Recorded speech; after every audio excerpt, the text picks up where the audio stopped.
বন্ধু মানে যে বললে ও অপেক্ষা করে। তামিম তার পুরনো ছোট্ট রোবট পিক্সো কে আর চালায় না। রোবটটা কোনায় বসে জলে নেভে ছোট আলো। তামিম মোবাইল নিয়ে ব্যস্ত। পিক্সোর কাপা কাপা করে বলল, তামিম, আজ তোমার জন্মদিন, মনে আছে? পিক্সো নিজের মরচে পড়া হাত দিয়ে কিছু বানাতে থাকে। তার শরীর থেকে স্পার্ক ছুটে যাচ্ছে।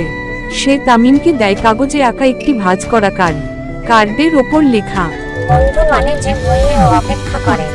তামিম কার্ড খুলতেই পিক্সোর লাইট হঠাৎ বন্ধ হয়ে যায়। রোবটটিকে নড়াচড়া করতে দেখা যায় না। তামিম দৌড়ে গিয়ে তাকে ধরে।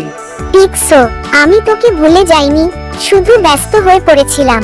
পিক্সোর বুকের ভিতর থেকে এক ছোট হোলোগ্রাম প্রজেক্টর বের হয়। আকাশে ভেসে ওঠে দুজনের পুরনো ছবি। তামিম যখন ছোট আর পিক্সো তার পাশে খেলছে। পিক্সোর রেকর্ডের ভয়েস বাজে, তুই বড় হলেও আমি তোকে ছোটবেলার মতোই ভালোবাসি। তামিম চোখ ভেজা হাসি দিয়ে বলল, তুই তো রোবট না, তুই আমার বন্ধু। সময় বদলায়, কিন্তু স্মৃতি নয়।